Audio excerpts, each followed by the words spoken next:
líderes corajosos para reconstruir. Nós estávamos falando a semana passada que tinha oposição com relação à construção do templo. A obra já tinha começado, a obra já estava caminhando, e aí teve um povo lá que falou que queria participar, aí o Zorobabel, de uma maneira muito sábia, falou que que esse pessoal não devia participar. Começamos a falar de oposição, mas a gente não comentou que a obra parou.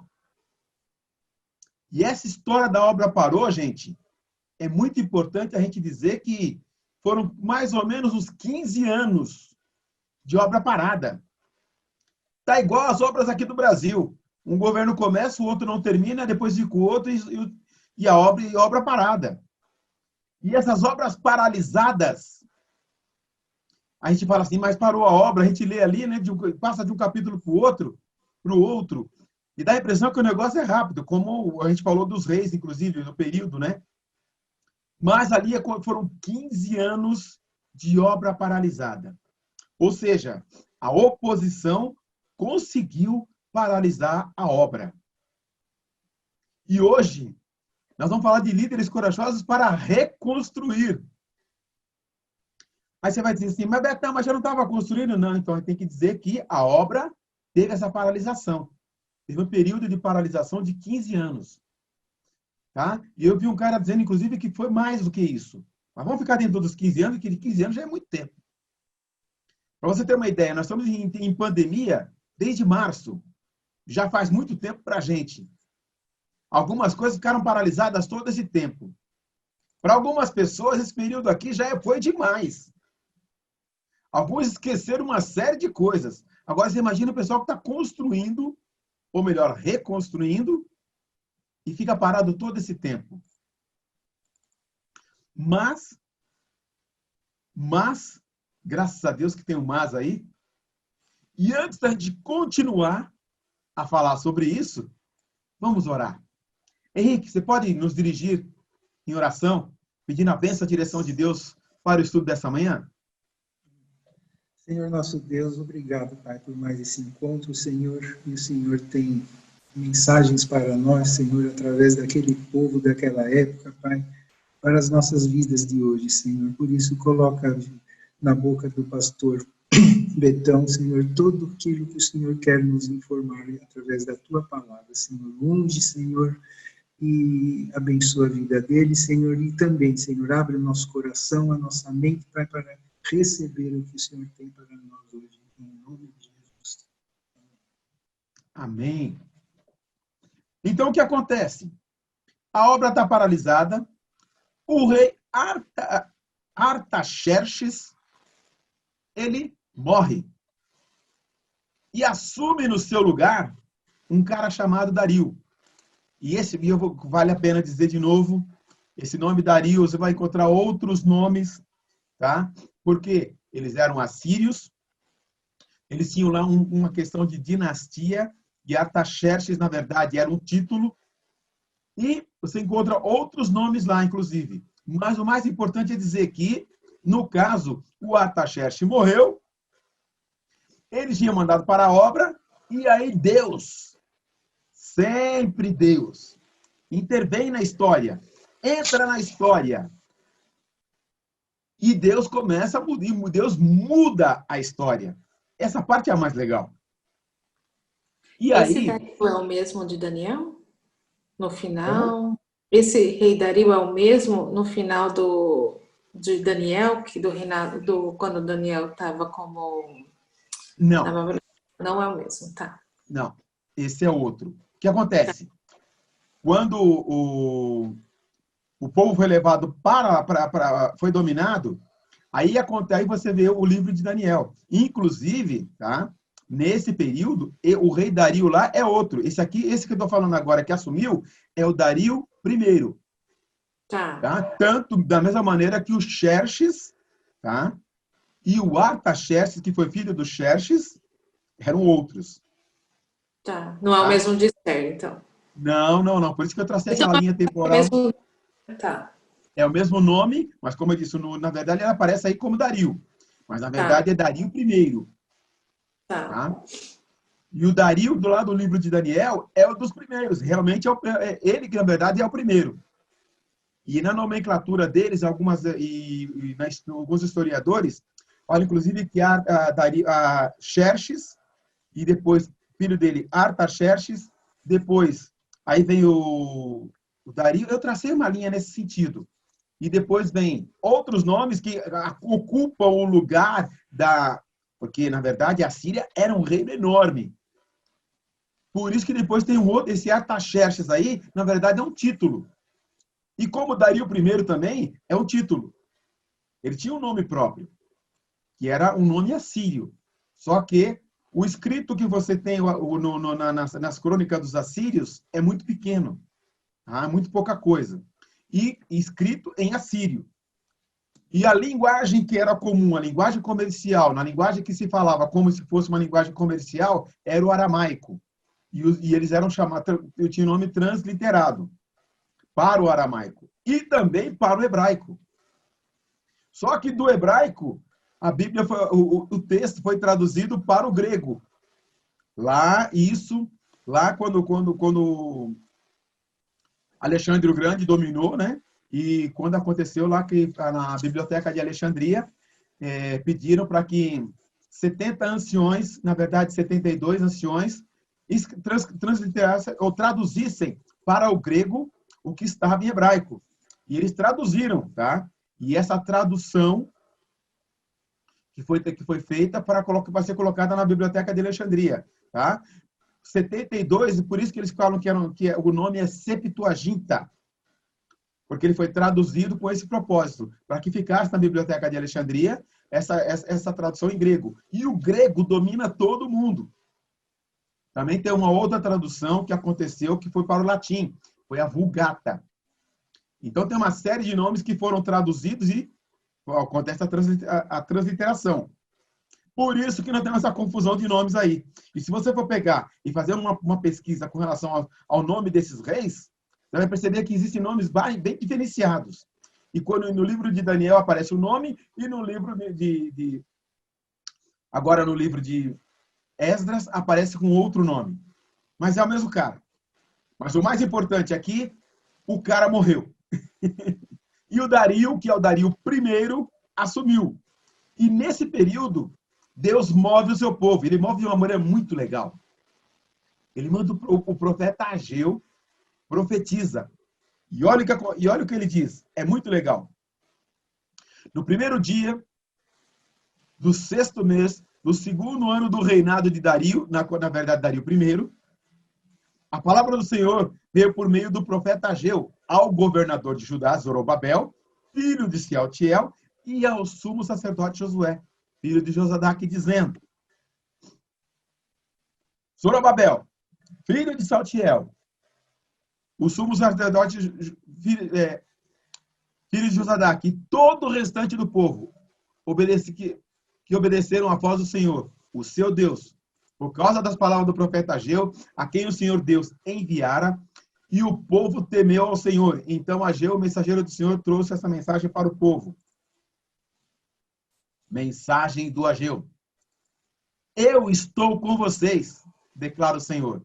E assim o Senhor encorajou o governador de Judá, Zorobabel, filho de Sealtiel, o sumo sacerdote Josué, filho de Josadaque, e todo o restante do povo, de modo que eles começaram a trabalhar no templo do Senhor dos Exércitos, o Deus de Israel, no dia 24 do 6º mês do 2º ano do rei Dario.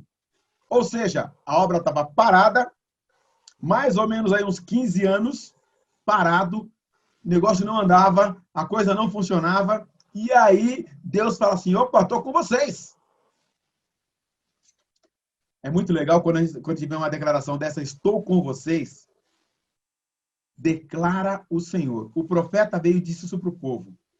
Gente, eu estou falando aqui, conversando com a maioria de vocês, e aqueles que vão assistir esse vídeo depois, eu creio que tem aquele rótulo de crente. Crente é o que acredita em Deus. É o que sabe quem é Deus. Ou, pelo menos, está buscando conhecer quem é Deus. Esse povo que ficou escravizado, que ficou debaixo ali exilado todo esse tempo, ouve agora essa palavra. Eles tinham voltado para a sua terra, eles estão novamente na sua terra, mas ainda a opressão existe. E agora Deus fala claramente para eles: estou com vocês. E vocês que obedeceram e que vieram e que ouviram a minha voz, estou com vocês. E ele continua. Tá? Em Esdras, capítulo 5, versículos de 1 ao 2. Ora, os profetas Ageu e Zacarias, descendentes de Ido, profetizaram aos judeus de Judá e de Jerusalém em nome do Deus de Israel, que estava sobre eles. Então Zorobabel, filho de Saltuel, e Jesua, filho de Josadaque, começaram a reconstruir o templo de Deus em Jerusalém. E os profetas de Deus estavam com ele e os ajudavam. A palavra veio e reencoraja os caras. A turma voltou a construir. Voltaram, recomeçaram a construção. Lembra que eles tinham construído o altar, restauraram o altar, restauraram o sacrifício, mas a obra estava parada. Gente, 15 anos parado, 15 anos sem fazer nada, 15 anos ali só esperando o momento para recomeçar. E Deus tira o Artaxerxes. E Dario I assume. Então é só para deixar claro para você que esse mesmo Deus, todo-poderoso, controlador de todo o universo, ele controla inclusive a vida de reis, senhores, governadores e tudo mais. Quando você lê os primeiros capítulos do profeta Ageu, você veja que já falamos sobre isso, não tem rei que para Deus é bom. Não tem governador que é bom. E Deus faz o seguinte, Deus dá a oportunidade a eles de o conhecerem. Gente, o fato do governador, de um prefeito, declarar, olha, Deus é maravilhoso, e conhecereis a verdade vos libertará, não quer dizer que ele está na mão de Deus. Ou seja, que ele se deixa controlar por Deus. Mas, na verdade, ele está ali por permissão de Deus. Muito cuidado com isso. Deus permitiu que ele estivesse ali. Ah, Betão, você quer dizer que aqui em Santo André, o Paulinho Serra está aí porque Deus permitiu? Sim. Ah, mas e se ele começar a buscar Deus? E se ele voltar o coração para Deus? E se ele se inclinar para Deus? Deus usa a vida dele e abençoa. E se ele não fizer isso? Gente, depois de um dado momento, Deus tira. Gente, vocês não têm noção do tamanho que era o Império Assírio. Tá? Era um império, gente, era um dos maiores, era o maior do mundo. Era o maior império que existia. E ele só foi suplantado por um império maior ainda, que foi o da Babilônia. E depois aí que vem o Medo-Persa, que toma conta de tudo. É impressionante como esse período de dominação, o tamanho e a extensão dos reinos. E lembra que até então nós tínhamos falado de Reino do Norte e Reino do Sul, ou de Reino Unido, que era o reino continental. Então percebeu que quando eles estavam debaixo da mão de Deus, fazendo o que Deus queria, fazendo a vontade de Deus, o reino cresce.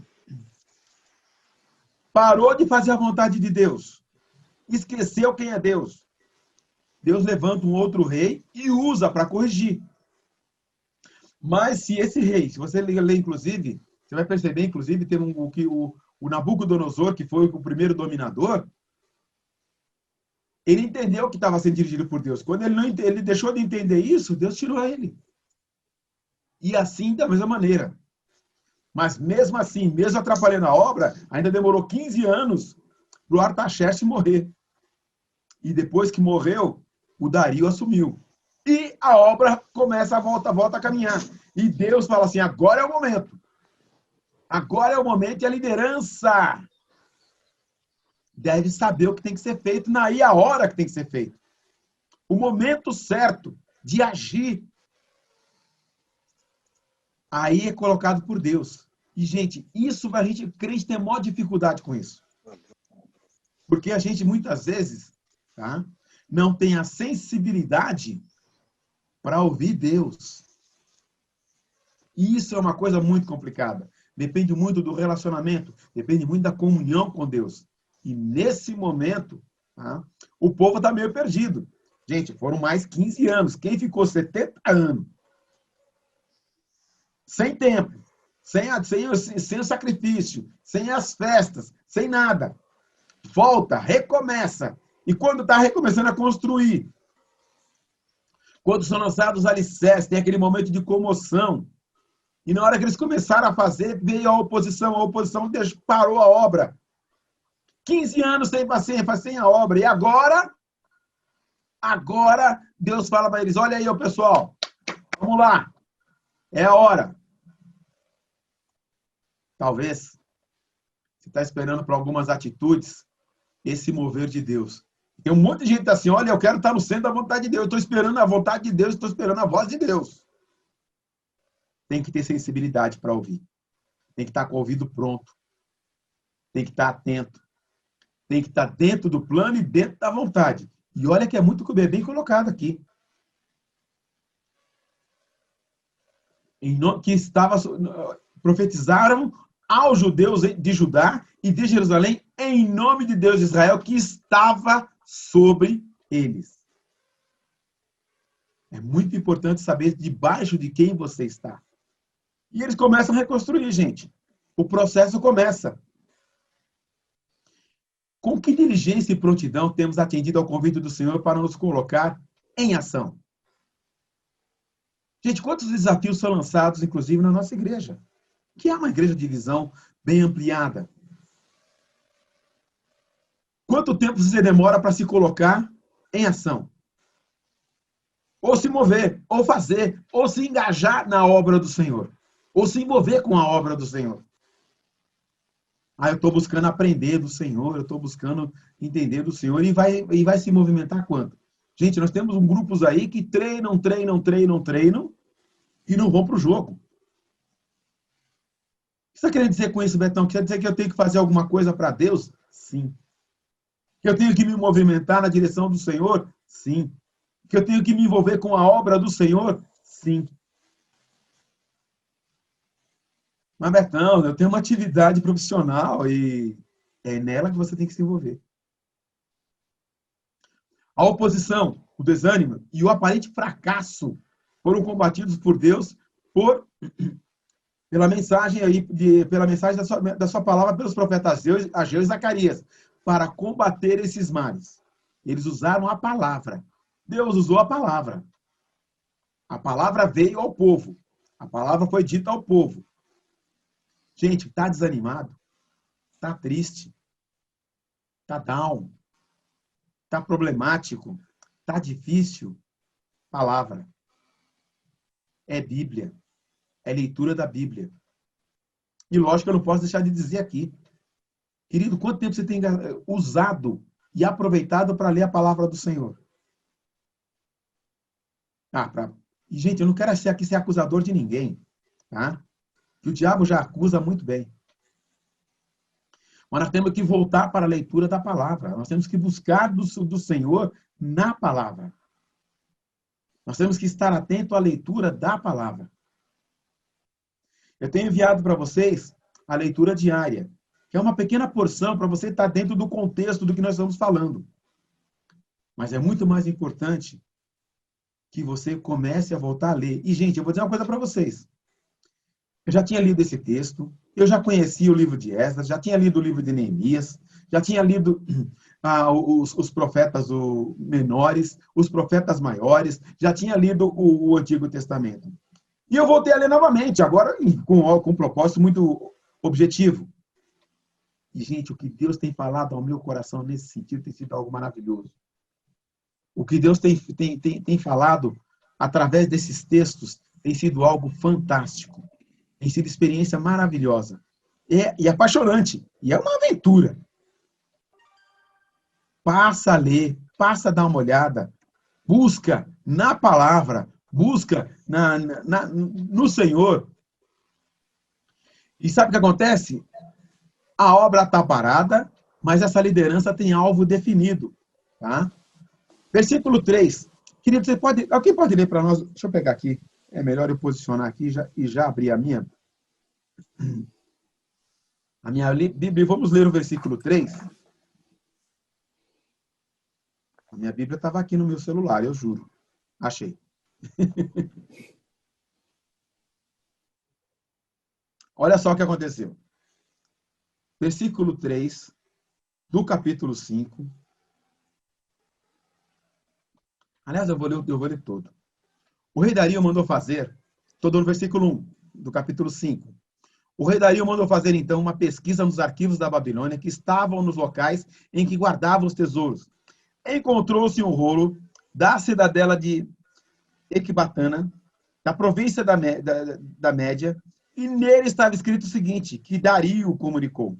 No primeiro ano do seu reinado, o rei Ciro promulgou um decreto acerca do templo do Deus em Jerusalém, nesses termos: que o templo seja reconstruído no local destinado à apresentação de sacrifícios, que se lance os seus alicerces.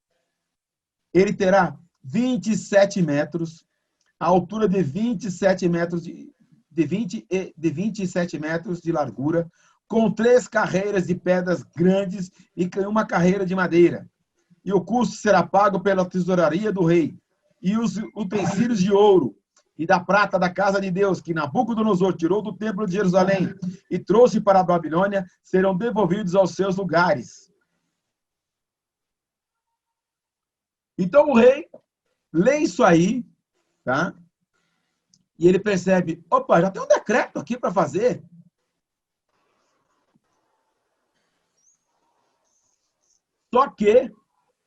Só que, quando a obra recomeça, tem oposição de novo.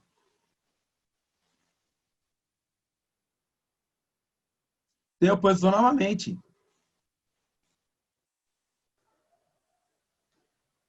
E olha só. Opa, eu estou no capítulo 6. Tem só, eu estou no, agora volta lá no capítulo 5. Capítulo 5.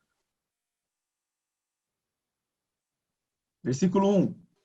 Ora, o profeta Ageu e o profeta Zacarias, descendente de Ido, profetizaram aos judeus de Judá que Jerusalém, em nome de Deus de Israel, que estava sobre eles. Então Zorobabel, filho de Saltiel, Jesua, filho de Josadaque, começaram a reconstruir o templo. E agora, versículo 2. Tatenai, governador do território a oeste do Eufrates, e Seter-Bozenai e seus companheiros foram logo perguntar a eles quem os autorizou a reconstruir esse templo e esses muitos. Como se chamam os homens que estão construindo esse edifício? Mas os olhos do seu Deus estavam sobre os líderes dos judeus, e eles não foram impedidos de trabalhar até que o relatório fosse enviado a Dario, e dele recebesse uma ordem oficial a respeito do assunto. Enviaram uma carta, e o Dario ficou, opa, que história é essa? Quem está fazendo isso? Aí ele foi procurar nos arquivos e encontrou o que nós lemos um pouquinho antes. Opa, tem uma ordem para fazer. Está autorizado a fazer. Da outra vez, teve impedimento. Só que agora, capítulo 6, de 1 a 10, tem um mover de Deus aí nessa história. E quando o Dario lê, inclusive, ele está sabendo o que aconteceu, ele fala, opa, deixa o negócio seguir. Já citei aqui mais de uma vez, e vou citar de novo. O coração do rei está na mão de Deus, e a tudo quanto quer, o inclina. O coração do rei está na mão de Deus, e a tudo quanto quer, o inclina. Lembra quando o povo foi sair do Egito? Deus fez o que no coração do rei? Moveu o coração do rei. E você vai encontrar várias vezes que Deus move o coração do rei. Inclusive, o Nabucodonosor, que foi o que invadiu lá, que profanou o templo, esse cara também teve um encontro com Deus, e Deus falou, opa, sou eu que estou fazendo esse negócio aí, viu, Nabucodonosor, se cuida. E muitas vezes, e agora, mais uma vez. Ah, Betão, mas você fala que Deus, por que Deus deixou parar a obra há 15 anos? Sabe por quê? Ele tem os seus propósitos. E ele é Deus, é ele quem dirige a história, não sou eu que dirijo. Eu estou aqui para escrever a história com Deus. Mas quem dirige é Ele. Quem dirige é Ele. 15 anos, você acha que é muito tempo? Eles ficaram 70 no exílio. O pessoal do Reino do Norte, mais de 100. Para entender quem é Deus. Para entender quem dirige. Para entender o Deus que eles servem. E Deus, de uma maneira maravilhosa, os tira de lá e coloca eles de volta na sua terra, como havia prometido. E Deus falou assim, peraí, eu vou fazer o seguinte, vou tratar com vocês, e agora eu trato com vocês, e agora eu cuido de vocês, e outra, fique certo para vocês, eu estou com vocês. Quando eu estou com vocês, gente, quando Deus fala, eu estou com você, segue em frente, não tem mais inimigo, não tem mais quem possa resistir, não tem mais obra do mal que possa se contrapor a você, acima de todo principado, potestade e poder. E quando a gente começa a entender que caminhar com Deus é muito mais além do que simplesmente vencer, é passar, gente, no meio de dificuldade, e a dificuldade vai se abrindo que nem o mar se abriu diante deles. Ah, mas tá difícil, Betão, nessa pandemia aqui, você não sabe o que eu estou passando. Você não sabe o que eu passei até aqui. Você não sabe o que eu tive que passar. Agora você vai passar com Deus. Agora você vai caminhar com Deus. E quando Deus coloca a sua mão, querido, não tem pandemia, não tem oposição que possa resistir. Por isso, defina os seus alvos. Defina a sua trajetória. Só que defina a sua trajetória. Defina os seus alvos com Deus. Com o Senhor. E aí a coisa começa a acontecer. E aí é que a história muda. E aí é que você vai concluir o seu projeto. Aproximadamente 20 anos para o templo ser edificado. Não fosse a liderança administrativa de Zorobabel, os anciões e a liderança espiritual de Josué, Ageu, Zacarias, unidas, resolutas e determinadas e menos investidas de Tatenai, não tiveram êxito. Tatenai era o governador, como nós lemos aqui. E, gente, foi 20 anos. Não foi construído do dia para a noite, não. Um trabalho longo, um trabalho árduo, um trabalho persistente, um trabalho contínuo. E, gente, aí que você percebe que é tempo suficiente do povo caminhando com Deus com o propósito de servir a Deus, e o templo, aqui, que era a referência religiosa, era a referência espiritual para Israel, já não era tanta essa referência, mas a referência era andar com Deus. Lembra que eles voltaram para a palavra e há um grande mover de Deus nisso. O êxito só acontece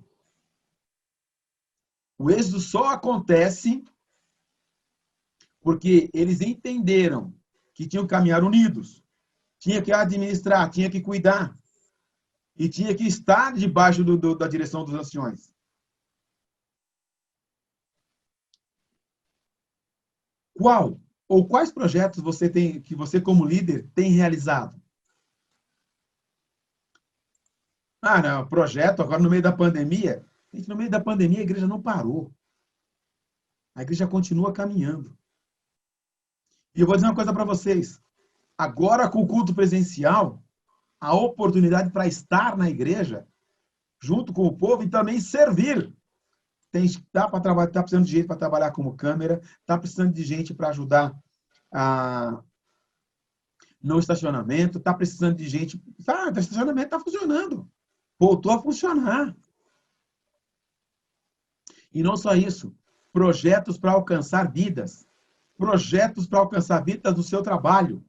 Projeto para alcançar vidas lá onde você mora, no teu condomínio, os teus vizinhos. Agora, você percebeu que tem muito projeto que o pessoal lança e não sai do papel? Por que muito projeto não sai do papel? O que nós estamos mostrando aqui, gente, é que apesar da paralisação, São mais ou menos 30 anos para o projeto se concluir. Não é do dia para a noite. Não é de uma hora para outra. Deus colocou um projeto no teu coração, avança. Se o projeto é de Deus, segue em frente. Se o projeto é do Senhor, Ele vai fazer. Gente, projeto de Deus que Deus coloca no meu coração, Ele vai fazer comigo ou semigo. A obra vai ser feita, a obra vai andar e a obra tem que continuar caminhando. E acontece agora no capítulo 6, versículo 19. Henrique, você pode ler do capítulo 6, do 19 até o 22? E os que vieram do cativeiro celebraram a Páscoa no dia 14 do primeiro mês, porque os sacerdotes e levitas se tinham purificado como se fosse um só homem, e todos estavam limpos, e mataram o cordeiro da Páscoa para todos os filhos do cativeiro, e para seus irmãos os sacerdotes, e para si mesmos. Assim, comeram a Páscoa os filhos de Israel, que tinham voltado do cativeiro, com todos os que eles se apartaram da imundícia das gentes da terra, para buscarem o Senhor, Deus de Israel. E celebraram a festa dos pães asmos, os 7 dias com alegria, porque o Senhor os tinha alegrado, e tinha mudado o coração do rei da Assíria a favor deles, para lhes fortalecer as mãos na obra da casa de Deus, o Deus de Israel. Amados, eles agora celebram a Páscoa. Terminaram a obra do templo. O templo está reconstruído. O propósito de Deus se cumpriu na vida deles. E o que acontece? Depois de tudo isso, depois de toda essa luta, 30 anos ali de luta. Mas peraí, Betão, 30 anos de luta. E o tempo que ficaram lá no cativeiro? Depois de muita luta, depois de muita espera, depois de muito sofrimento, longe da terra, longe separados. Obrigado, Henrique. Separados, distanciados. Eles começam a construir, tem a oposição, são obrigados a parar a obra. Mas eu estou fazendo para Deus, como é que um negócio desse pode ter tanta oposição? Como é que eu falando de Jesus, as pessoas agem dessa maneira? Como é que o mundo se opõe contra Deus? Como é que a sociedade moderna, que devia entender Deus, que devia ler, que tem condição de ler, que tem condição de conhecer acerca de Deus, acerca de Jesus, se opõe a Deus de maneira tão gritante, tão absurda? E as pessoas encaram Deus com uma maneira, inclusive, fazer até chacota, riem de Jesus. Nos dias de hoje, como é que pode um negócio desse? Como é que pode uma situação como essa? Como é que a gente vive uma sociedade tão distante de Deus, tão apática? Como é que esse povo consegue viver sem Deus? Sem uma esperança? Eles viveram exatamente isso. Todos esses anos. E agora, quando terminam a obra? Gente, eles celebram a Páscoa. É uma tremenda de uma festa. Porque o que Deus prometeu para ele, o que foi profetizado, gente, por Jeremias, o que foi profetizado por Zacarias, o que foi profetizado está acontecendo. Eles estão vivenciando o cumprimento da promessa. Eles estão vivendo o cumprimento da promessa e vendo com os seus próprios olhos o que a promessa de o que foi profetizado está se cumprindo. Mesmo com toda a dificuldade. Não foi fácil. Não foi um caminho de mar de rosas. Não foi uma tranquilidade. Vida cristã não é promessa de vida tranquila, de ausência total de problemas, de ausência total de dificuldades. Não. Mas quando tiver a vitória, mas quando você contemplar a vitória que você alcançou, glorifica a Deus, exalta a Deus, pode fazer festa, dá testemunho. Betão, eu tenho que falar com o Grava, eu tenho que falar com os pastores, tudo bem, querido. Se não der, grava um vídeo. Agora todo mundo grava vídeo, agora tem uma série de ferramentas aí para gravar vídeo, fácil para chuchu. Olha, eu estava assim, e Deus fez isso na minha vida. E manda para o pastor, manda lá para a igreja. Fala, ó, pessoal, ó, isso aconteceu comigo.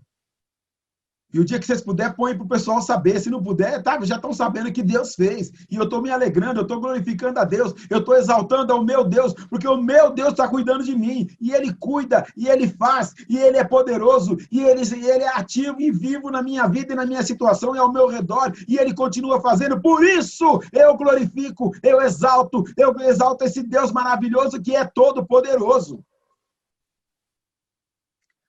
A promessa se cumpriu. Portanto, chegou o momento de louvá-lo por sua infalível misericórdia.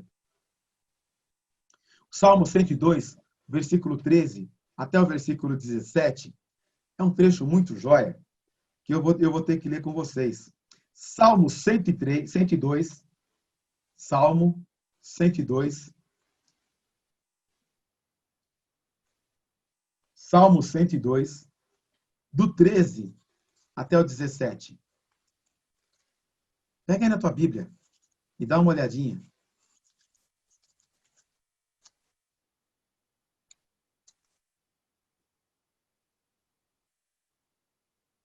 Pois as suas pedras são amadas pelos teus servos. As suas ruínas se enchem de compaixão.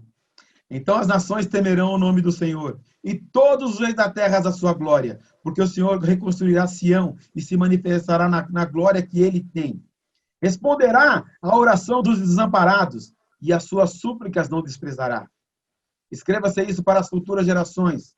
E um povo que ainda será criado louvará o Senhor proclamando: do teu santuário, nas alturas, o Senhor olhou do céu, observou a terra, para ouvir os gemidos dos prisioneiros e libertar os condenados à morte.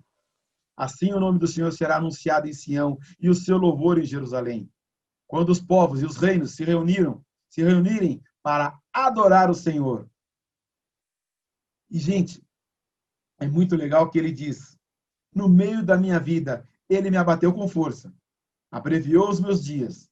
Então pedi: ó, meu Deus, não me leves para o meio dos meus dias. Os teus dias duram para todas as gerações. No princípio firmaste os fundamentos da terra, e os céus são obra das tuas mãos. Eles perecerão, mas tu permanecerás. Envelhecerão com vestimentas, como roupas tu os trocaras, serão jogados fora. Mas tu permaneces o mesmo. Os teus dias jamais terão fim.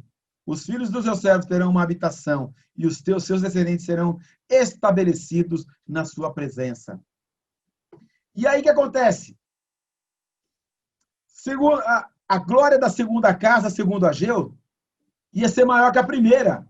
Aí você fala assim: peraí, Betão, como é que a glória foi maior que a primeira? Na primeira diz que a glória do Senhor encheu todo o templo. Foi algo maravilhoso, algo extraordinário. E esse templo, gente, ele fica até quando Jesus, na plenitude dos tempos, nasce. Depois do seu batismo. Tem um dia que Jesus volta depois de ser tentado. Ele entra no templo, nesse templo. E é maravilhoso que agora, onde esse templo, onde a glória acontece que ele diz o seguinte: o Espírito Santo é sobre mim, para pregar as boas novas, para curar os quebrantados, pôr em liberdade os oprimidos, dar vistas aos cegos, libertar os cativos, anunciar o ano aceitável do Senhor. E ele fecha o livro e diz: hoje cumpriu-se essa profecia. Ele veio, e agora a glória do Senhor, ela realmente é maior. Porque naquela ocasião, lá na inauguração do templo de Salomão, a glória do Senhor encheu toda a casa. Lembra que a fumaça cobriu tudo, de forma que o sacerdote não podia ficar de pé? Semelhante ao que aconteceu no tabernáculo. Agora, na plenitude dos tempos, a glória do Senhor se manifesta. E ele fala: o Espírito Santo é sobre mim. Para pregar as boas novas, para curar os quebrantados, pôr em liberdade os cativos, dar vistas aos cegos, libertar os cativos e anunciar o tempo aceitável do Senhor. Abre-se o parente da graça. em que todos podem se achegar a Deus. O dia do Senhor começou. E Israel pode ser restaurado. E mesmo o gentio, e mesmo aquele que não lembra mais a sua herança, pode se achegar a Deus. E é aceito por Deus. E a todos quantos o receberam, deu-lhes o poder de serem feitos filhos de Deus. E você se torna filho de Deus. E você se torna povo de Deus. Israel espiritual de Deus.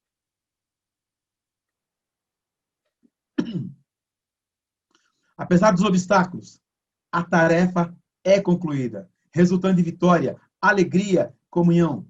A fé e o trabalho triunfam em nome do Senhor.